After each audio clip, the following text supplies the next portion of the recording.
children and generations to come. But this could be their reality and ours if we don't act now. Littering is ruining our lands and oceans.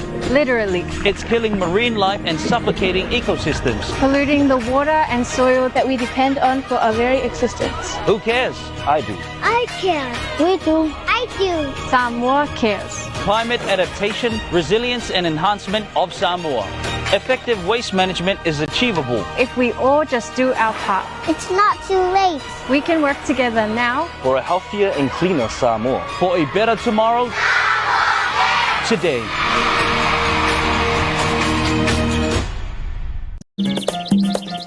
Juice for the animal-loving kid.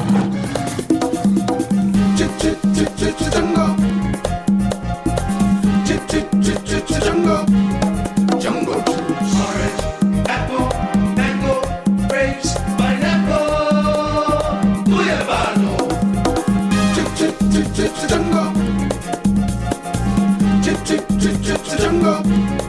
Jungle juice. Exclusively distributed by Chan Mao Company Limited.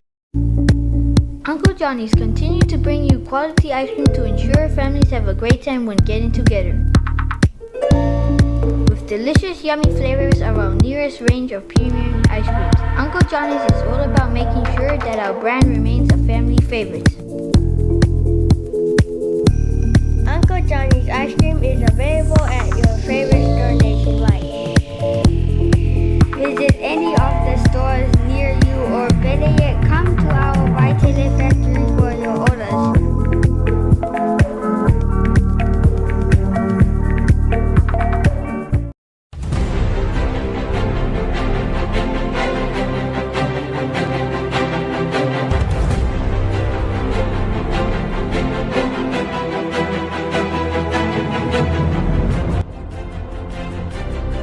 O lea whianga na sainia i tai awan nafi. I leo fisa mtanga mengo tina mta maitai a tina e nuu a fiu anga mga fsotai. Lea sa sainia lea whianga ni minsta mtanga luenga mulipola ana rosa mulio. Ma lea whianga ni minsta tu pe lau timu ia wale se va ai. Pata siai ma whianga i tamaitai sa ma li no whanga i mapui whanga lele ma li no whanga i le mapui polotu. Lea sa sauno ai lea whianga mulipola li ta ua o lea fiso swani. Le nei whianga inga o le atu ina atu i fiso swani tau tupe. Fiso swani la o tau au nanga. Mo le tau singa o te maa matina ma tutua o le atu nuu. Ma o se ava no wha aure foi, e whai mawhonga le tātou mālo. E whale o ina ile anganga le whaaftai la o tau tau tua tua vai. Tau tua le whaalongolongo ti ngā. A wā lava le tau singa o tina am te maa tutua le tātou watu nuu. O ia fisoasoani tupe au fia ile limas fulu afe tāla mo le no whanga tinam ta mama tutua i mapui whangalele. Ma le lua se fulu afe tāla mo le no whanga tinam ta maa i mapui pulotu. O ia fisoasoani e peo na tā ua le a whionga mulipola o loo whaailoa ile nganga whaafitai o le malo i le tautua ma le au nanga whaiwhai pēa ta mai taisa ma le au Faigaluega i le tausia ma le vaia le leia o tinam ta mama tutua le atunuu. O loo auto wa atu ia no whanga. O se vaenga tā ua, o loo ave iai le whata ua o le taiala o lumanai manuia o Samoa o tātou tangata. Whamaloi la o tau au nanga e le whaingofie, o le ofoina o la o tau tautua, mo le mamalo le atunuu e auto wa atu. Sa whaapea foi ona whaleo le anganga o le whaafitai e a whionga i tamaitai sa, i le malo e tusai ma le langolango, e ala i le fisoasoani tupe o tau le maina, mo le whātinuina o le au nanga e pei ona ngā le lue ai.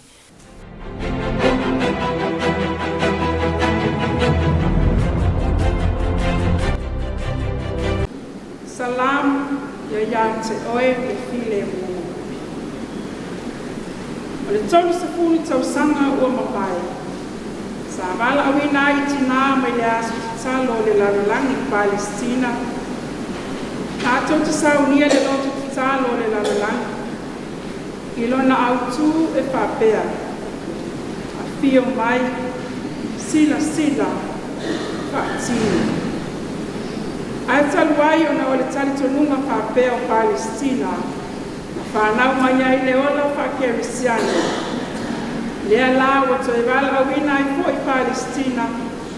Tāpena ina le lotu te talo le lalalangi i le nei tausanga. Lea Samoa mati o lea sfareda le vai aso talu ai. Sa whātau tai ai le sauninga māsani al mawhtanga tina e kalesia so whātasi. I Samoa i le marumalua le kalesia me totisi i matawhele. O lea sauninga e whātina i nei tausanga taitasi. O le tausanga le nei lua o lua wha o loo tatalo whātasi umai tina o le lalolangi mo se file mu o le lalolangi. Ai mai se lava mo whetawa inga Palestina mai sara edu. O loo awhia iso i fua tina ma whanau. Lea sa taita ia e le taitai fono o le whaapotapotonga o tina Kerisimasi i Samoa whaletua ea Camila i se tolo le misio. O le yaso ia o le lotu masani lava ale mawhtanga tina e kalesia so whātasi tausanga uma. Mai ta ua foi nei loto le loto tina o le lalolangi. O na o le nei wha moe. E tasi lava le autu e peo na iai nei yaso. Sa tape na ina e tina me Palestina. A o le autu lava le tasi o loo whaongaina e kalesia so whaatasi Kerisimasi i le lalolangi atoa. Ia e pēla o na iai nei tausanga. Ua tape na ina ma mo o mia pēa e tina Palestina. Ina ia tutu whaatasi matatalo. Ia awa se file mo pe on fenga ai Israel Palestina ia mataua o le nei sauninga whaptoa sa wala ulia whaptoa ai foi ma awa ia ti ai le afionga palamia fia mena o mi mata afa le ana ia sauno ai le loloto ma le tau o le sauninga whaptoa o mato whapea tu ni tai au paftai tele mo para pia tato te pai sauninga i le sauninga o tinam tu mai tai Kerisimasi o lani ia matato tu inato tato soa tina o maita i Palestina e leiso tato malos e sui ai ia mafutiana o ke ai no tato paulava o tato tu atu i lupo le tua ina ia papel mantuia ia o tangata Saunoa whaftai foi le awhiangat panamia ia fionga i wharitua whapea tina mta mai tai o e kalesia so whatasi. Mo le nei sauninga whapitoa i tausanga taitasi. Ia, a le hoi nei a le mo le tuai, le manto whamalo. I le tumai o tō tina o kalesia. E tu sai mani tawa nei no le nāwena. Tala ina o le tala le. Ia, ai maise. O le tausina o le lafa maoi i le leo pala una ai o tō tina o kalesia. O le whapotaptonga o tina Kerisimasi i Samoa, o lo awa i ai tina ma wharitua mai e kalesia me totisi, katoliko, ma le e kalesia whapotaptonga Kerisimasi i Samoa.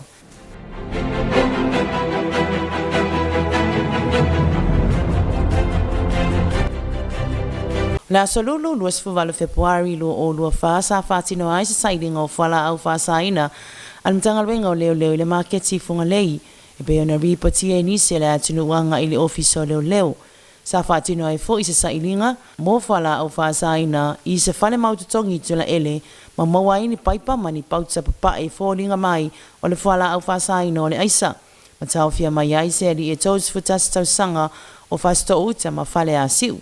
Sa fatino foi se isi suenga faptua i se fale ia la fua ma maua i foi marijuana pai pai whaonga ina mo le ulaina o le fuala au fasa ina o le aisa e wha kalama lo na mamafa tupe mani pulfana. O se ali e tos futoto sanga sina monga ma vai moso ma se ali e tos fuvalto sanga mai si umo ma la fua ua molia nei le ne mta upu ma ua tau fia se ia ulia le asos futasio mati mo le bala wino le mta upu lumal fam sinonga. Sa whape ona wha leo le anganga al whaptai Matagaluega il mamalu le atunu o loo wala awa ti le ofisa ma report atu mata upu nei. Ua ta wau ina awhia ai le saunga le mulau tele ai mai se le tupulanga lalawa o le atunu. Ta le sanga ina i pea Matagaluega le ngale lue whatasi ina ia whatu mau ina pea le saunga le mua Samoa ma le te e atu i le ofi mai o whala au whasa ina maona awhianga i le lumana Immanuel o Samoa.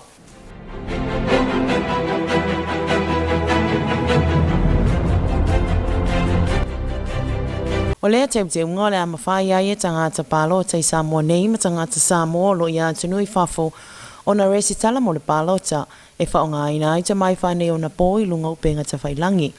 O lea whai te unga le ABC umai e le ofiso whainga pālota suafa O i lātou wa maliliu whapea i lātou wa nofo mau ia tinu i whafo mai le lisi pālota. Ai tui whafo lisi a le tourist talaino swa fo i lātou uma o lo anga vai le temine i anga i atu molwhai ngā pālota tele le lua whil maono. O le atau te unga sa fonga ina le awhionga ni Minister Komisio whainga pālota whawalo Harry Schuster i lumol palmene.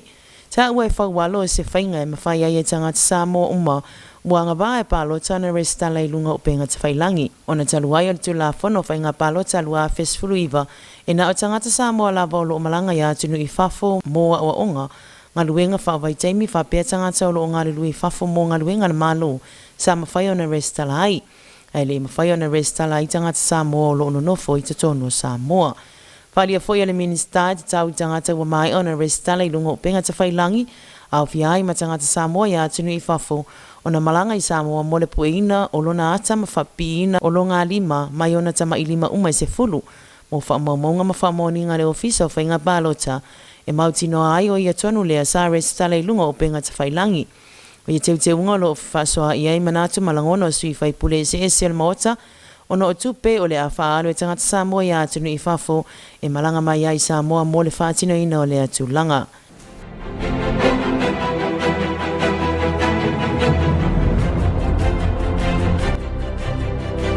Le ua pofuat komiti a tino i le asokos ufa a i le asokos ono i ulai. Wa whailo mai el whatono au talvo wal pule anga Samoa pia fionga pātele si o le senga sua o le a whatau teere polo kalame maasani a tupulanga talvo o le aso mo tupulanga Samoa i le maasina i ulai el tausanga nei lua o lua wha i lona sini au tu o lai au auna pe ona whailoa e sui o komiti whatono. O le Mangauti mo le pātuntunga o le autunui lea o le whanui moe i a mese le tāwhenanga o le aso tuplanta o le ola e au auna o le lead to serve e whawhau mai le tato tinapa i o Maria i o ola au auna lea e tau tutunuta i ai le O le prokalame tā ue whaatino ina le tausanga so o mal tausanga sa whaatau tai ai le vai aso whapto tu pulanga talavou kātoriko le lalangi le sa usui e Lisbon i Portukale le tausanga taluai lua o lua tolu. Ma le tausanga nei lua o lua wha wa ato whaina mo le aso tu pulanga Samoa pe ona maasani ai. Sa nua le whaatono le prokalame whaatino whaapureanga ma ua mai a foi ona longoina whaatono ma laulau a whona vikari atu tu sai ma le polokalame o aso e tolu ua ato whaina mō lea maaftanga.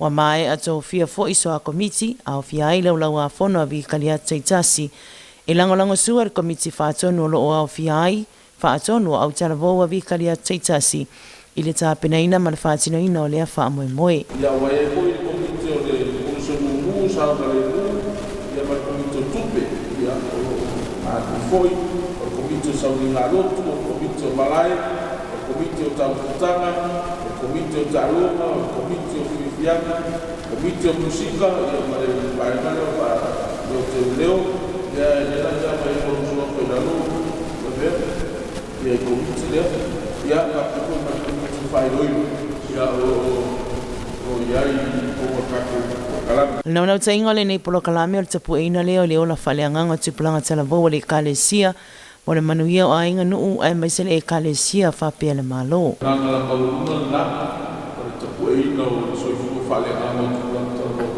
Ia maisele au whaatonu pola wino na tolu ia whaia le whaunga sao ma le tatana ia mo la kauruna Pai rea ia se o le mea pai unga lama ia Nau na tāpana i lātu, ia mōre numana o le Karisia wa kusuri o lātu, o le Karisia tau tāpana, o lā mōku o whia mai ma le Karisia, ia le numana, o lātu le awea mō staula, awea ma la kono, awea te mutisa, ia le mō tāpana e ina tuno lātu soifu, ia wāfo e whamāsolo mō tāpana, le ana, ia so le Karisia Samoa, ia pe rama o la iai le anamu tāpana, o le ola e le ia kako pasani tupulang talgoro ku whaipane o le tautua ma le o mai kuko mo kako aina o nuku mafio aka pape foi tolo e Kerisimasi tanga le a foi o le kau fo au fi e au o le Kerisimasi ya o le Kerisimasi o tato a kamakua o e mama o e mo ia ka so o ngale mo ia tato o na ngai ka ku fa kele ya fatasi mo maria ina o ia mo fe au a te va vena dali na ai mo so e mo tala le tala fia le o ia te ia le Lo te sala foi le mano te planga tala vo se ese le atinu e fi awai mamori mawina le nei fa mo mo ta ua mo te planga tala vo ale Calesia Catholico Samoa.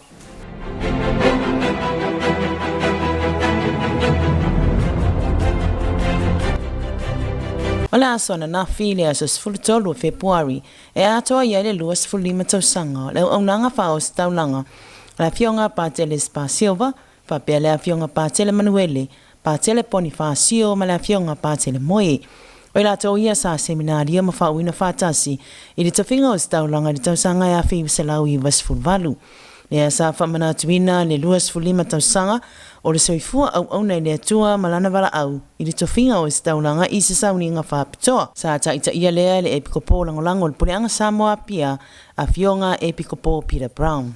O le fan mantuina o ni tausanga ngā lue o ni tangata. O le vii ma le whawhitai i le tautua le tangata. E ui ina te whawhitauli a o le newa a wile mai le manuia o le losa fula 5 tausanga o la fionga pa tele Spa, pa tele Moe, Patele Bonifacio, Patele Manuele. Moli mawina ya fionga yo staulanga la la tau savaringa ma le luas fulima tausanga a o tautua au nai i le tofi o si taulanga. O le luas fulima tausanga le nai. O le luas fulima po leo tausanga o fai alta talo le au la fonga po i le. Le ali ia rofa mai a jau o msala. Awa o se temia le fai ngofie. Ai mai se ai o ni tausanga o tanga o le tele o tausanga ia ele ia se atoanga o le whatinonga o le aunanga. O nei vai le tangata tau no sila fia fo e nisi tele a sasi ma pakiata mai o ngā ruenga ia tele fo teimi na la pila ai. A fua se whaamtalanga le amatanga ma to finga ma ngā ruenga. Se o mai lava le nei tuas. E fesiri lava le mawhauwha.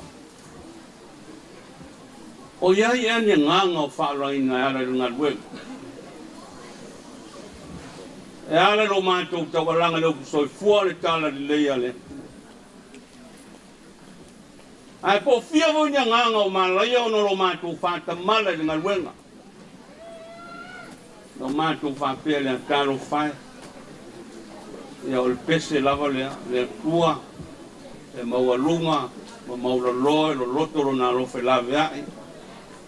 Le tangata pia whai le antotoa, le whai au ma leo sikauranga ni ngā ruenga.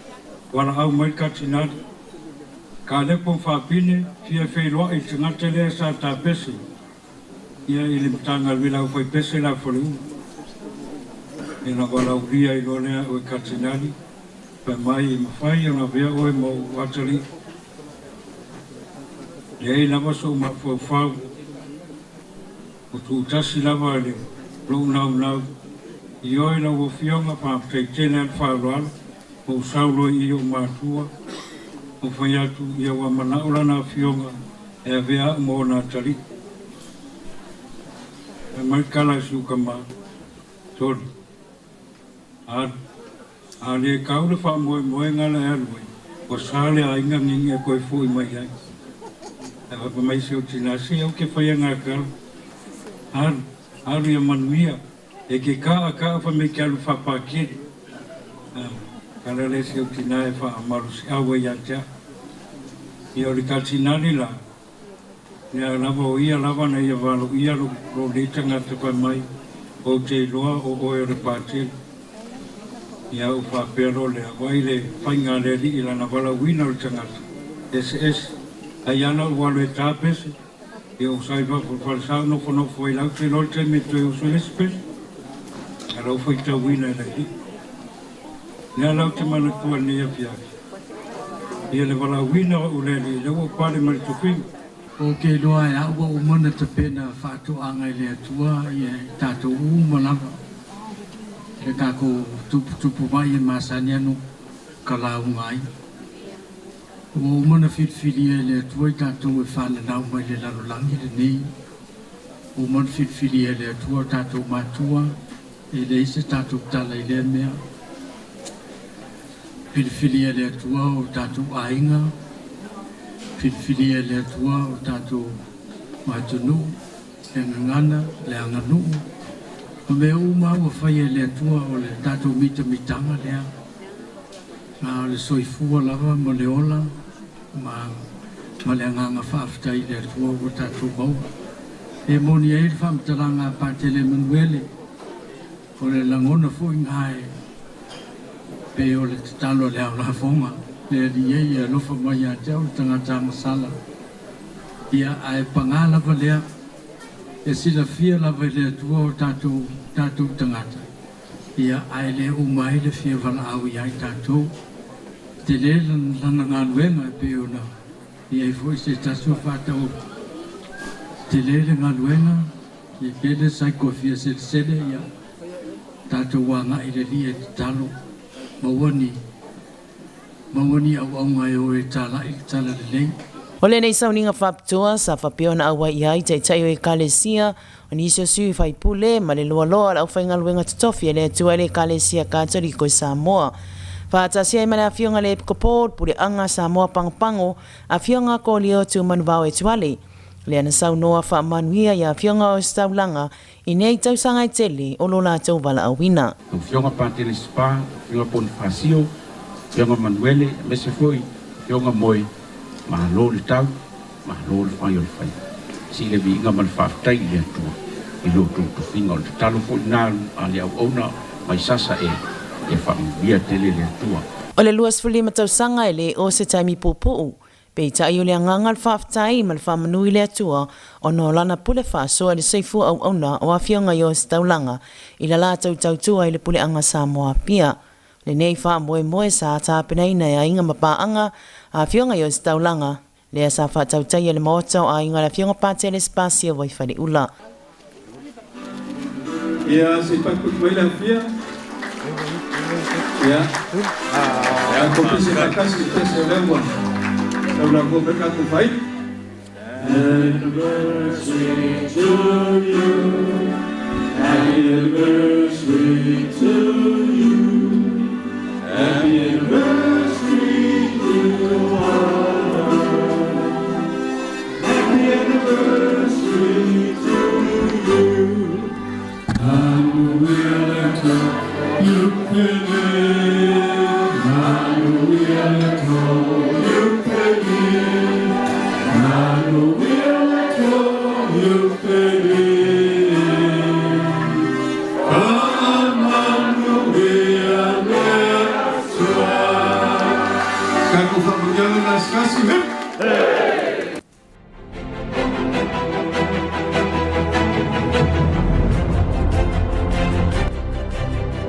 And all of you who are involved in doing missions for the church, I want to ask God to bless you and ask God to bless the work we do.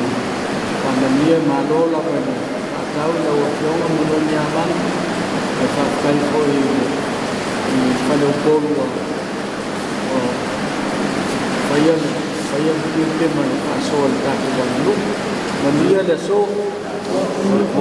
O le amal wheloa inga sa whātau tai e le hola le tūtu i le loto i Muriwai, e whawheloa i alo i ai i le sui o le USAID, Miss Tiarim, ma sui o le Catholic Relief Services mai Amerika le susunga Mr. Owen, ma le susunga Miss Tara McCaw.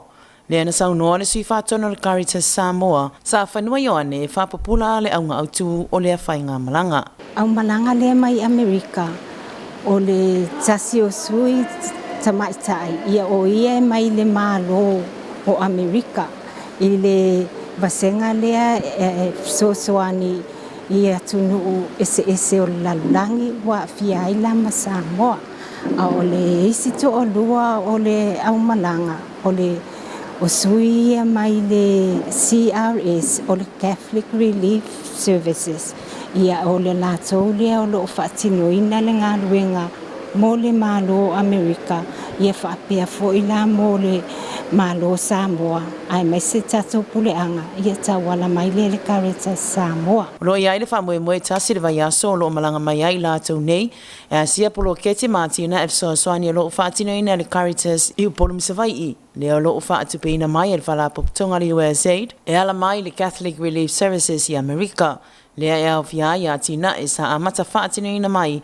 ile lua fe lua se fulu se ia mai terminei fatino ina o tato ngaluenga Itali atu I whaalabe whafuse ia ole preparedness response ia o nalala asiasia ai ia fale o mae o na fausia tu ina ia me se wale whaongaina taipe o whangvai mo lava plankeke ma mea ese whaongaina pe a whaapea a fiata to watunu uis whaalabe ia ole paenga la lea o lo iai ia tato fale lea o lo malo lo lei ia whaapea ai ma isi ia o onga whaatino ina o lea onga lea I Eva ia o lea la asia fo I ia soa tai au ia matau mawhai ai ia asia isi mau tane vai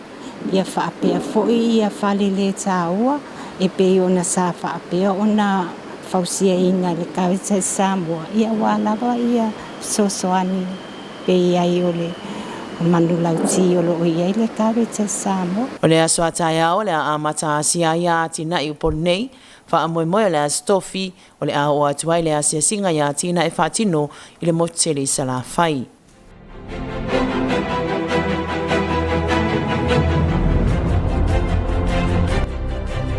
I ripoti ma le Matagaluega o leo o loo whailoa mai ai nisi o ngaluenga ma matawhaioi a le Matagaluega sa whaatinoini le vai aso taluai. Le ai au fiai ma le sailinga o whala au whasaina I le maketi o I ai savalalo I le au ule le asafareile se furuli mo mati.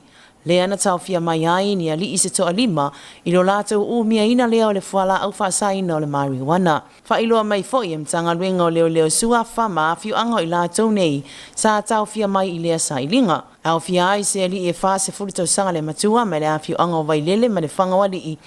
O se ali e luas futoto sanga ma le a fiu anga o le pea. Wha se furufito sanga o se ali I ma le a fiu anga o sale la valu. Ma se ali e wha se fulfatau sanga ma le a fiu anga vai usu, ma le tauli ele e luas fulfatau sanga le matua mai le a fiu anga o manono. O tau fia umai lato nei I le vainga leo, se iau lia le aso iwa o aparila, lua fe lua wha, e vala winai a lato mata upu I lumo le whamasinonga.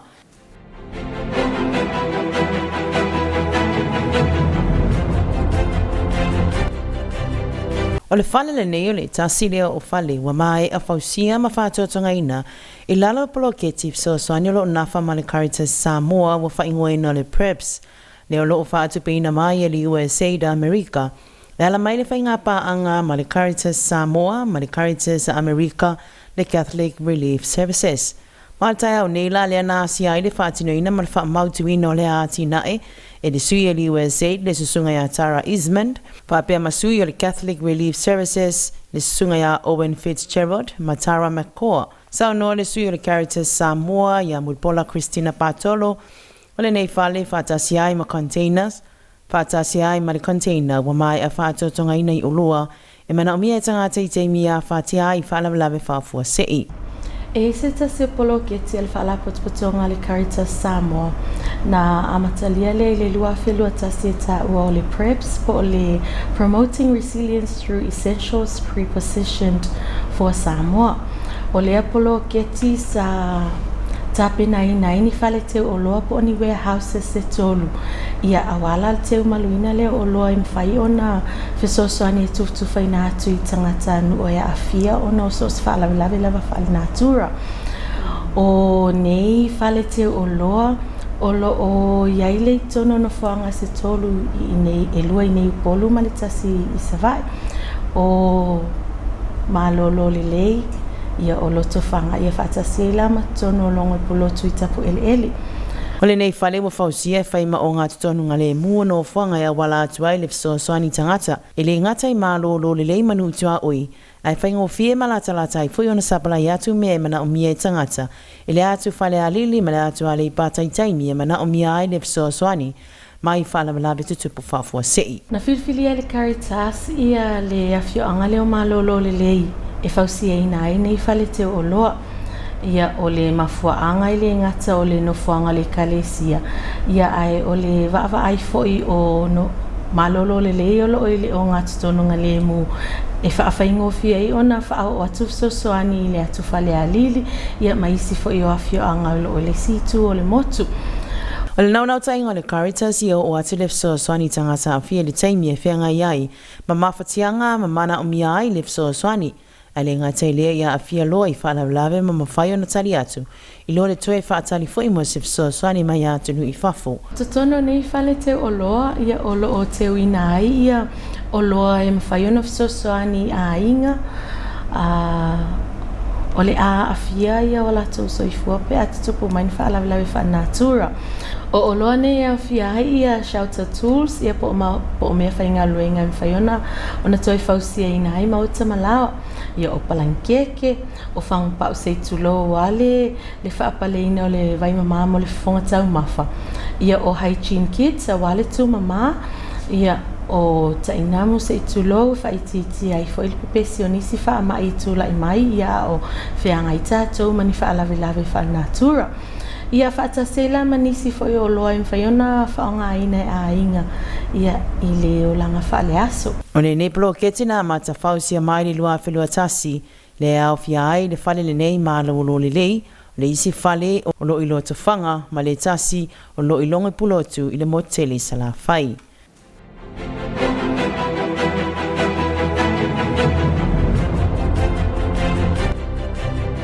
O le polo keti mua lava sa whaapea o na whaatupe ina le malo Amerika, lalo le USAID, ia mga lului whaatasi le Catholic Relief Services po le Caritas I Amerika, whaapea fo I le Caritas Samoa. O le whausia ina lea ma whaamatu atu ia ni tane vaise iwa, ia I totonu afio anga iwa sa whaapea o na maua I whaamaumaunga le malo. E a fia tele soifua malolo ina tangata ona o le lea Iosefo I mama. O le afio anga o Eva, ia o lo o au fia I tonu o nuu nei pu ala le whanga iwa le sa whatino ina ai ia le polo keti. O Eva sa le lesi ma fusi sa lua whata. Ia o lato lea lo o maua mai suava I le vaituma oti a le nuu. O le tai au nei lea na whelua I ai whana wa onga le tūlanga lua Eva sa le lesi ma fusi. Ia I lato sa whatupe ina le tane vai se lau a felita po se lau lita lea ua lato wanga wa ai le suava I mama. O lea tane vai sa whatupe ina le malo Amerika e ala mai lana polo kalame fisoasoani le o le USAID lea lo whaipa anga ma le Catholic Relief Services po le Caritas Amerika. Leo lo awala mai ai le se lenia lo whaatupe ma whaanga ioia le Caritas Samoa na atinai. E fisoasoani atu ai tangata anu o Samoa. Lea au fia ai ma le polo keti le nei o le RIGTHS. Lea au fia ai tane vai nei. O le whausia ina la le tane vai I Eva. Ia satu ina atu le tonu o le onga tūlanga lua le whale tolu lea. Fusi salo fata o Eva ia masale lesi. O le mafu angalale na le sa sia ia le sui o le USAID. Ia fata se fo ima sui malanga sia mai le CRS. Po le Catholic Relief Services. Ia fape fo le Caritas Samoa ne taiao. O le nei foi tane vai ele ngata uanga va ai whanau le sua vai mama.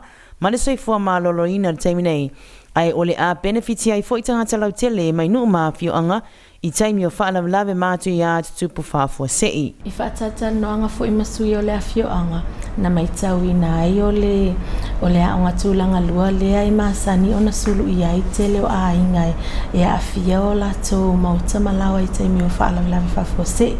Pe o le mafuanga fo i lana nā lai o na whause ina lea tane vai pe satu i nātu tane vai tono lotoa lea aonga. Ia ele ngata mo le fonga tau mawhaalo mwhanau o loa o tau i nai.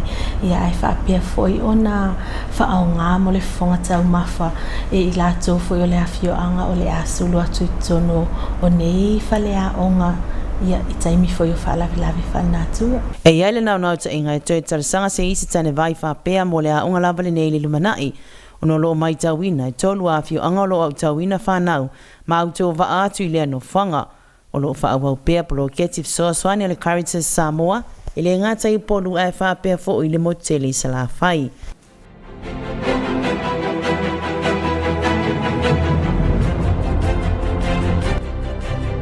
O le whaamanatu i nai o le sulwhanga o Sagato Iosefo, le Tania Maria i le aswan nafi. I le polokalame whapule anga mo le tausanga o Maria. Le asa abe ai le sulwhanga Iosefo maaso tāua mo tama uma o le Ekalesia i Samoa. Le aso whapitoa mo tama. Whamamalu ai le nei sulwhanga ia Iosefo, le Tania Maria.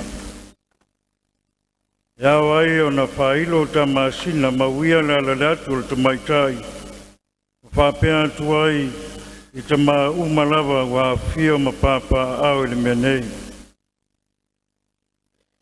Ta ma o le Kalesia na na fionga le ta ma epikopo pa malu malu. Na fionga ya pida prau. Na fionga le tansela le ta ma ya patele spa. Papea tama o vikaliatu taitasi, ya fionga i tama o se tauranga, tama ti akono, tama soaswani, o tama ia o le Kalesia.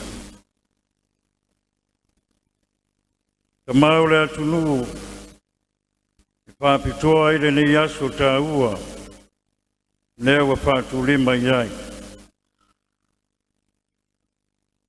Tamau ainga, tamau nuu mawhianga. Ia a whia maia se patipatia mo mori na tua o tō whaiva lofilima.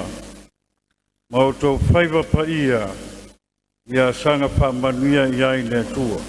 E tu sai ma le polokalame whaapure anga sa whatautaia i le malamalo sanga te terisia i le pea, ma uia polokalame sa patino lavana na whaatino ngale mawhtanga tamau le pure anga. Sa whaatautai ai ni polokalame sanga whaaloloto ina i le whaatuatua tama umare Kalesia i le tinapa i o Maria. Lea ia o fiai whai ngā kofisio ta penanga mole vai aso sa sili, whaapea whaamatalanga whale anganga ai whai wina le taulanga pai o le misa sa, lea sa o sie lea fionga pātele mo i silva. Le leila aso, hawhitai le Kalesia. Ma le pule whamalu malu. O se taulanga ma te mao le Kalesia, a vea le nei aso, o le aso whapitoa mo te mao uma le Kalesia. E sulu whai ai te mao, ia Iosefo, le Tania Maria. E tā ua, awa e tau, o le tane, o le whaiawa, o le tama ai pa ia uma e pei o na whaalupe a Iosefo. Nea lau atawa mi o tonuina ai o tau i tama. Aisea ina ia avea oe o le tama o le tina ma le whanau. Ainga pa ia e pei o Iosefo, Maria ma Yesu. Mea le nā wau mai ai le vikaliatu e suafa o le vikaliatu la inga paia.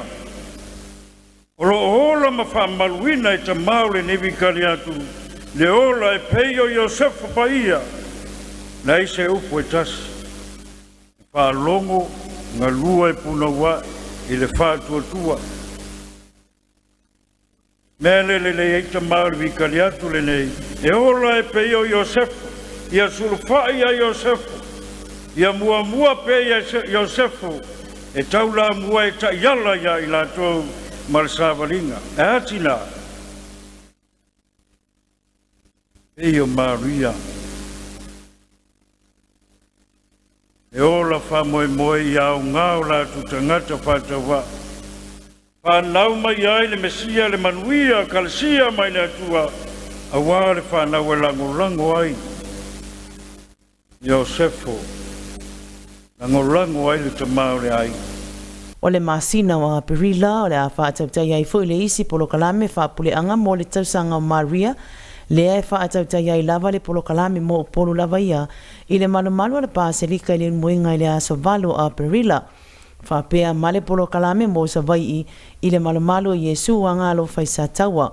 O lea polo kalame e whaatautai ai fo i whai ngā kofisio o semina whaaleanganga ma le taulanga pa ia le misa sa e tawalunga inai.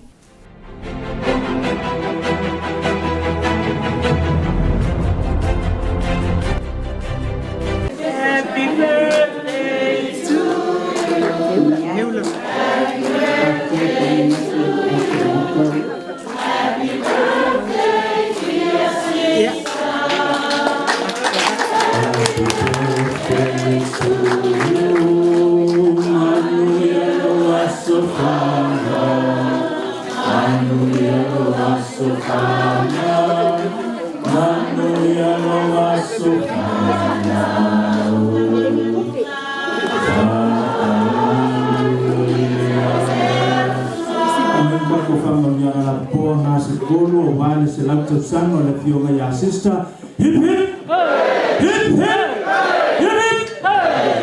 O le so lus fultasio mati te sanga afi se lau luas fufa na soi fua mai ai le afionga sista Maria Makalita le Hawaii i ona matua le Hawaii Filipo ma le tina ia milisete mulpona le afio anga o fale u manono ma o le so fo ile atua ia le se lau tau sanga o lona soi fua le asa fa mana tuina i le no fuanga le society o tamaita isa o le misionaria Maria le Samo i vailoa sa o si ai le taulanga pa ia le misa ta ia le afionga le epikopo fa malu o le puleanga Samoa pia afionga epikopo Peter Brown. O oe le ni aso o wala o lia lava o la waso whanau le se furu tausanga e le angata i le lo wha maoni i lo ngā luenga wha tapo sa mai si lava lo whengainga male tua molo na whinga ngalo ma atu talo atu lava le nei whamyanga mo lau o fio a mai si lava ia matu uma i lona suafa paia o le tamā mo le alo ma le nganga paia.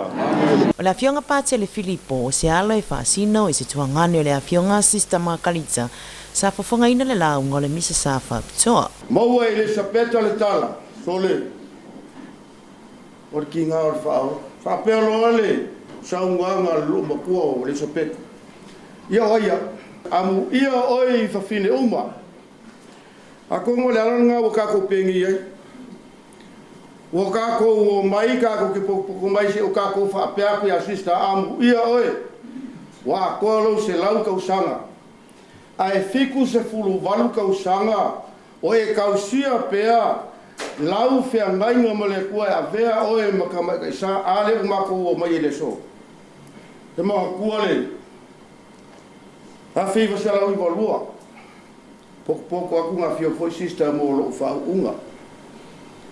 Whea whinga unga a inga po ai a siwa i le. Le kauranga le keimi o lo whau. Le ai masoka mangaku. Piloka kilo mai e lunga. Ia sa akula ngā whio ngi. Whafkai sista. Ngā maka mar keimi ngā o mawhau le upole kau i masui. Le lau koe sau le so. A fai la e siva le kolus furulua kausanga kaluai. A le o sau se mako siva aku. Le ngaka mana whionga le poa a fai whiau nei. Se whawhekaia le kuomba ko au whakasi markinga o le sopeka. Mako whapea amu ia oe wa a kua lo se lau kausanga. Au a fiku walu e kausanga o e. Kausia pea le lua whengainga. Ma le kua e ala. Ilo i voko ku maunga e. Kauko aima e fola i le kua. Ola e ola makiwa arkele yo. Ola e ola uskai. O le aulia ai le afionga sistema kalita o nei tausanga i tele na whaalia ai lo na nganga fia ma le whaftai le atua sisiri ese o no lana tausinga malana puipuinga o ia ausi ai nei tausanga i se lau. Se le manga le leo le li. Malanga pule kausia lau i lo ora. Kausia le. E pe uke le karikongo o se lau ndio kausanga. Pe ie e papea le alo fore ko pera ki pera ke ma ko fa pea Sau noa sista o le wala awa le li ia te ia i le tofinga tamaita isa sa ia vava ai i te ute ma mata whaio i tamaita isa i teimi a oa onga ma awa i le whana wa Maria na musu ina ai o ia i le tofinga ma le whautuanga i tamaita i uma o loo fia au au le tofinga tamaita isa ina ia whaalolongo matatalo ma ia mauti noa o lau whiriwhiringa e whaia mai lo loto. O le mea le loko le kangaka. E ka pere. O ia ia. Ai ngau ia le kofi. I ke kahalo. Ma e whaalongo po a mirai vai e. Ia popo me ka po sai ake oi. Hale le longa me le loto al kangaka. Ai e ke kau ma whai pera vai. E ke a miu lihi me koanga. Me vai, whapea. Ia ki te sika po sae, akia. Pamusikai. Wharohano. Te kualofa. Neo mga. E whauina tawhinga tamaita isa o sista Makalita i le lua se fululua o na tausanga lea sa wha o fuina ai ma tamaita isa i le aso se fululua o se tema awhi iwa se lau wha se fuluano. Ma o le tausanga le nei e atua ia i le fitu se fuluwaru tausanga o lana au nanga i le tawhinga tamaita isa. O sista Makalita o le ulumatua o le whanaunga i se fulutolu ma e toa wha i la tau o soifua temi nei ma le toa iwa wa mari liu.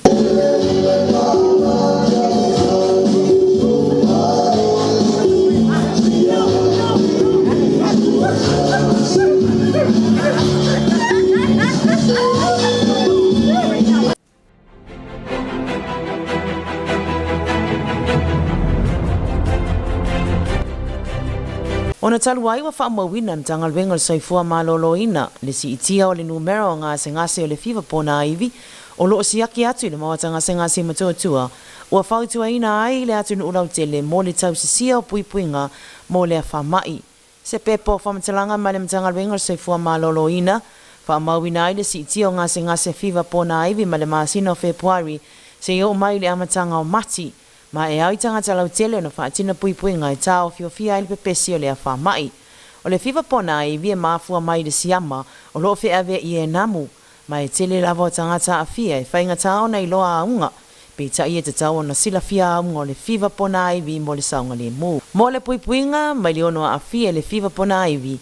Whautua ina na Tagaluega le atunuina ia whaatama ia no whanga o loo tau tu ufua i le namu. Ia whaongata i namu e mamoe ai. Ia lava le malolo mato anga inu le vaiauli. Ia inu le fuala au mea ti ngā o le tino, pe a whaalongo ina se vaenga o le tino ti ngā.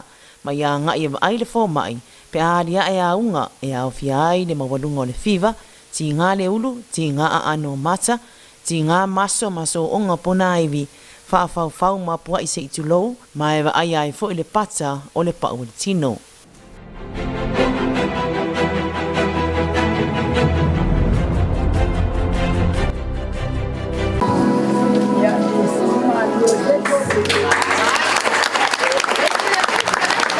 O le sauninga sa te talaina ia potua onga whaupopo mo awa onga le whanawa onga al korisi sa nganta Maria le tai au nei sa taita ia le a fionga patele Ricky Bernard. I lau tō whama maaua e whina ngalo ai ia whapa ia ina le nei ngaluenga o mātou rima ma o mātou māwhau.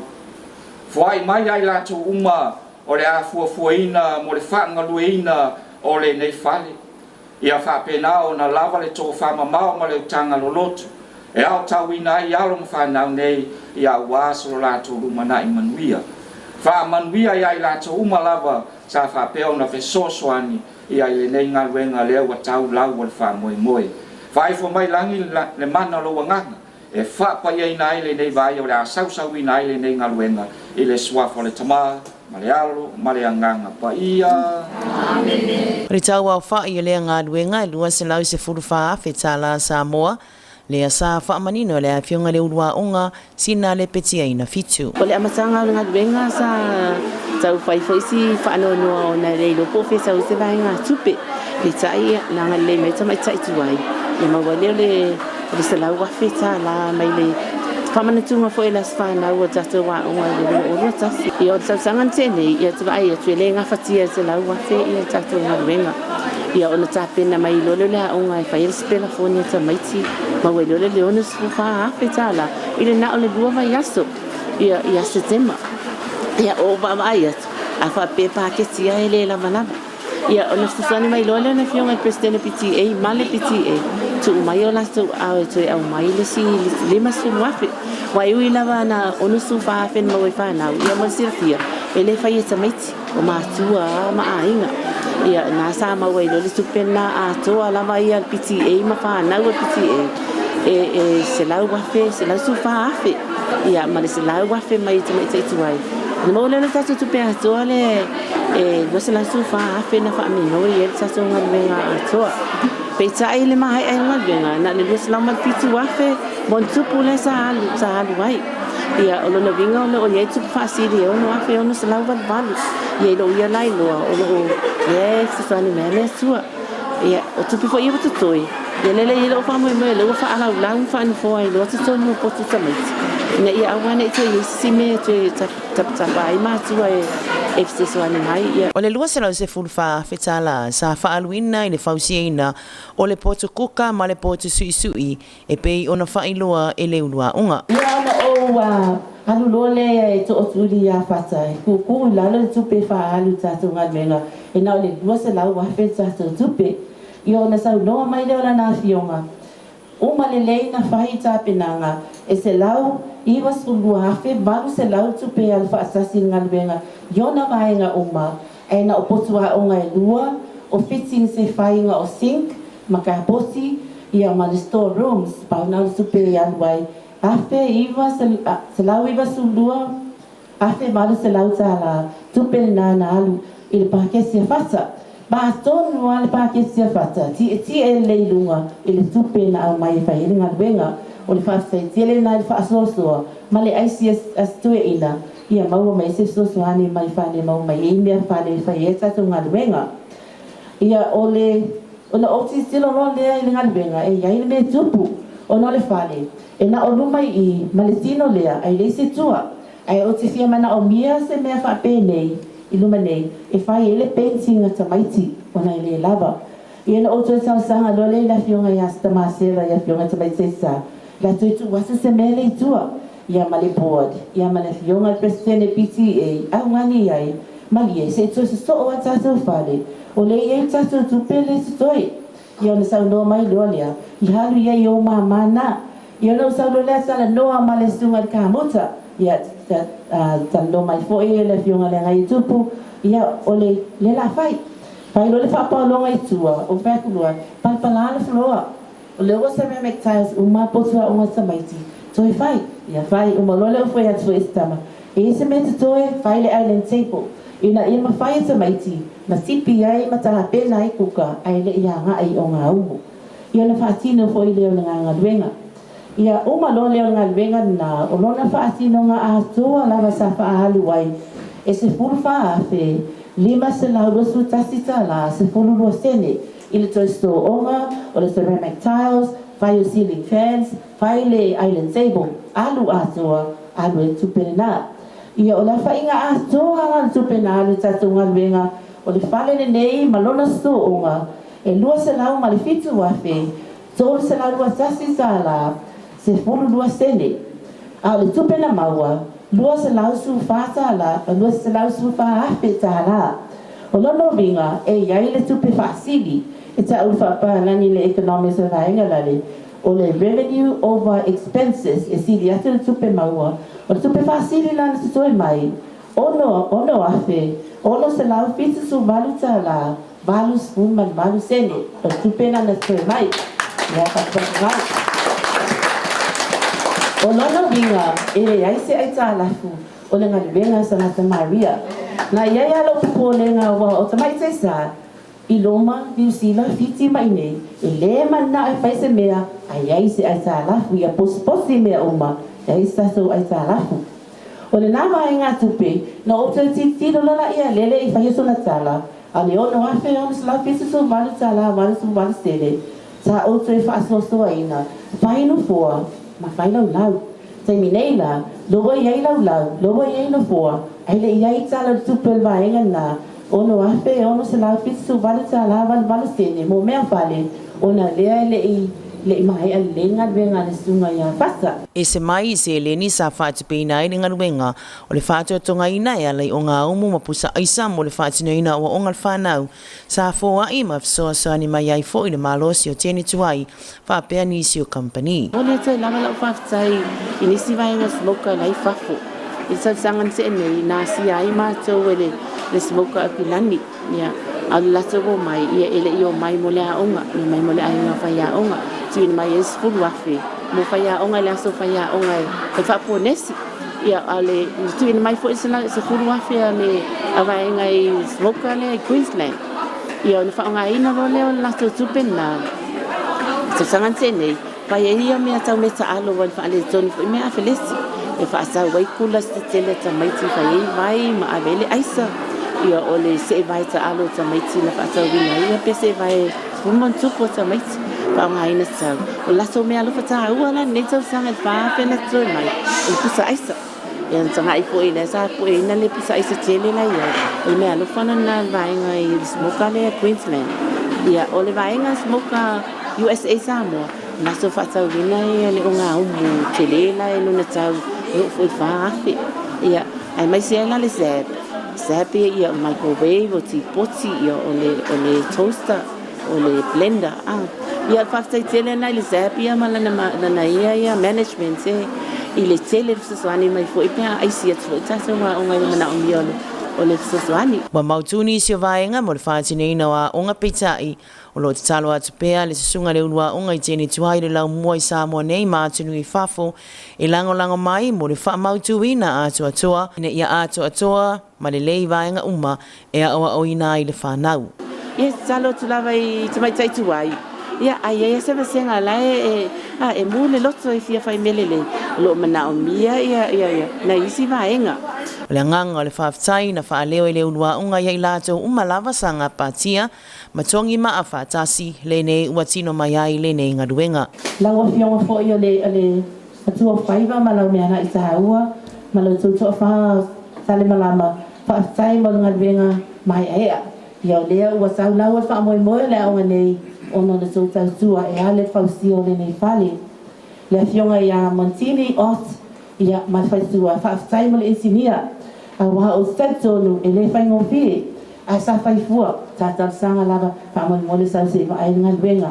E le I tā pāse tau e o mai seminei e le iai me se tau le insinia. Ai o Satitoa o lo whaamole sunga le insinia I te talo a fionga tama I te sa e manuia ila na ngaruenga. E le fionga le ngai tupu whaafitai fasa. Whaafitai tere ia I laso uma ia e mai se lava o le smoker ia I le laso ngaruenga whaiwhai pea o le tu ena mai leo fisosoani ma tatu wa onga. Wha moe o iai nisi ngaruenga I lumanai I o tau lofangia fisosoani mai wha wina. O le poto kuka ma le poto